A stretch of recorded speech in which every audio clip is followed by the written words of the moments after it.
रेहाना और रवि की शादी के वक्त रवि के पास कुछ नहीं था।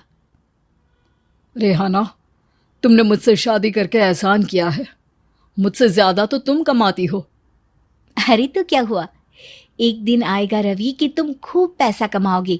मुझे तुम पर पूरा विश्वास है। रवि और रेहाना खुद को स्टैंड करने के लिए पूरी मेहनत करते। रेहाना, मैं नौकरी नहीं करना चाहता हूँ।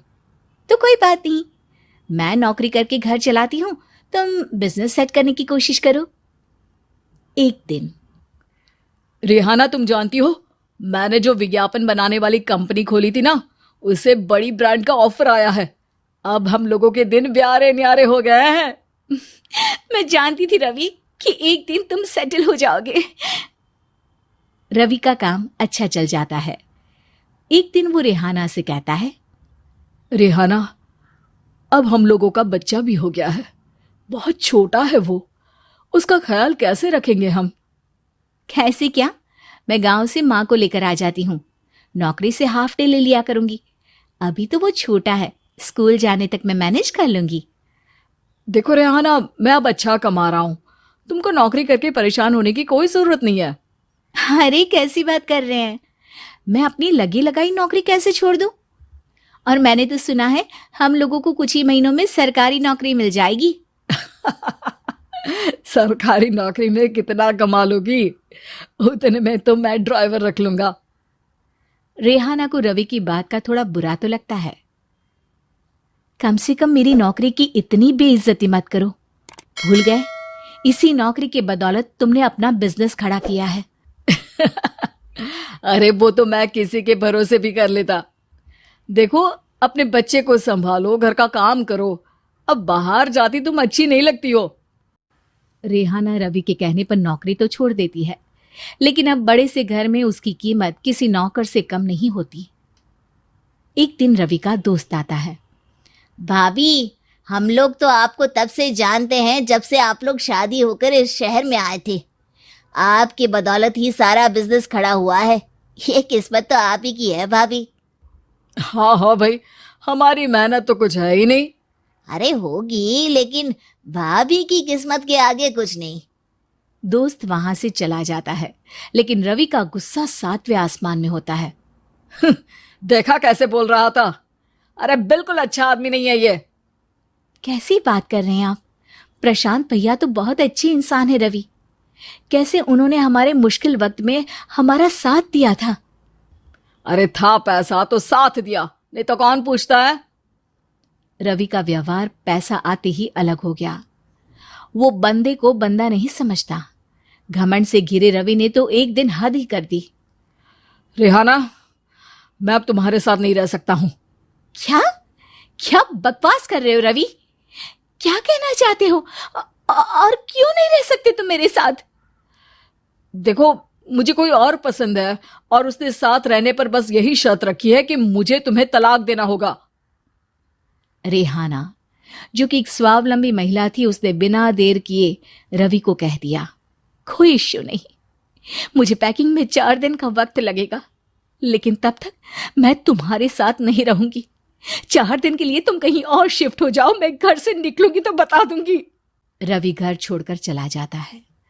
रेहाना को दुख होता है, वो रोती है, लेकिन व्यवहार से स्ट्रांग रेहाना को पति के वापस आने का और उसे सबक सिखाने का पूरा भरोसा था। फिर एक दिन, अरे शुशिका, कब शादी करोगे तुम मुझसे? यार मैंने तो सोचा था तुम शादी से पहले मुझे विदेश लेकर जाओगे, महंगी कार दिलाओगे। अरे सब दिला दूंगा, लेकिन पहले मुझसे शादी तो कर लो। हाँ हाँ, क्यों नहीं। मैं कुछ दिनों के लिए अपने मम्मी पापा के पास जा रही हूँ और लोगों से अपनी शादी की बात करूंगी। अरे शुशिका, कैसे रहूंगा मैं तुम्हारे बिना? अब तो शादी ही होने वाली है हम लोगों की। शुशिका रवि को छोड़कर चली जाती है। रवि घर आता है, जहां रेहाना को ना पाकर उसे सब अजीब लगता है। घर तो रेहाना के बिना कुछ नहीं है। बच्चे की याद भी आ रही है। चलो एक वीडियो कॉल कर लेता हूं। रवि रेहाना को वीडियो कॉल करता है, लेकिन रेहाना फोन नहीं उठाती। रात को सोते वक्त मन कर रहा है मुन्ने को गले लगा लूं। चलो कोई ना, शुशिका से शादी के बाद मेरे और भी बच्चे होंगे। अगले दिन रवि ऑफिस जाता है जहां टीना खड़ी होती है। सर, आपने अपने नए ऐड के लिए मॉडल की रिक्वायरमेंट डाली थी ना, मैं उसी के लिए आई हूँ। रवि टीना को देखकर खुश हो जाता है।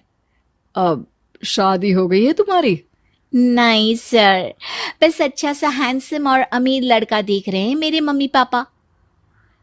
रवि के दिमाग से तो टीना को देखकर शुशिका का ख्याल भी खत्म हो जाता है। अरे यार, ये लड़की मिल जाए, कितनी सुंदर है। शुशिका तो इसके आगे कुछ नहीं है। क्या तुम्हें ऐसा नहीं लगता कि मुझसे मिलकर तुम्हारी ये खोज खत्म हो गई है? आप तो 2 बच्चों की पापा लग रहे हैं। अरे नहीं नहीं, मेरी शादी तो हुई थी, लेकिन बीवी को किसी और से प्यार था, मुझे छोड़कर चली गई। खैर, टीना की दोस्ती रवि से हो जाती है, लेकिन 1 महीने बाद शुशिका रवि के पास वापस आती है। मेरे मम्मी पापा तुमसे मिलना चाहते हैं, लेकिन उन लोगों को ये मत बताना कि तुम पहले से शादीशुदा हो। और हाँ, शादी से पहले अपनी सारी प्रॉपर्टी तुमको मेरे नाम करनी होगी। अरे पागल, अब मैं तुमसे शादी ही नहीं करना चाहता। भला ऐसी लालची औरत से कौन शादी करेगा? तभी वहां टीना आ जाती है। रवि, ये पागल सी औरत कौन है? देखो, तुमने ही कह दिया ना पागल, तो पागल ही है। पता नहीं कौन है, कह रही है शादी कर लो, लेकिन शादी से पहले अपनी सारी प्रॉपर्टी मेरे नाम कर दो। बोल तो सही रही है। वैसे तुम जानती हो, मेरी एक सहेली है, उसके पति ने उसे पैसा आते ही छोड़ दिया, जबकि उसको खड़ा करने वाली ही मेरी सहेली थी। और मुझे भी भरोसा नहीं है।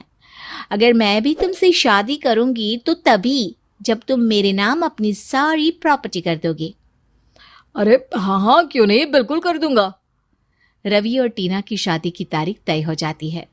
वो अपनी सारी प्रॉपर्टी के कागज लेकर शादी वाली जगह पर पहुंचता है, लेकिन वहां टीना आती नहीं। रवि टीना को मैसेज करता है, कहाँ हो? सॉरी, मैं तुमसे शादी नहीं कर सकती, मुझे तुमसे भी ज्यादा पैसे वाला मिल गया। रवि को गुस्सा आ जाता है।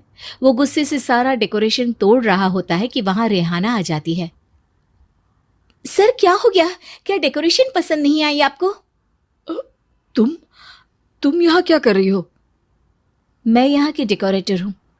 क्या आपको पसंद नहीं आई यहाँ की सजावट? रवि दौड़कर रेहाना के गले लग जाता है। मुझे माफ कर दो रेहाना। रवि रेहाना के गले लग जाता है और रेहाना टीना को थैंक्स का मैसेज करती है। उम्मीद है कि आपको हमारी ये कहानी पसंद आई होगी। कृपया हमारे चैनल को सब्सक्राइब करें और सभी अपडेट्स के लिए बेल आइकन जरूर क्लिक करें। और हाँ, वीडियो लाइक और शेयर करना मत भूलिएगा। Bye bye.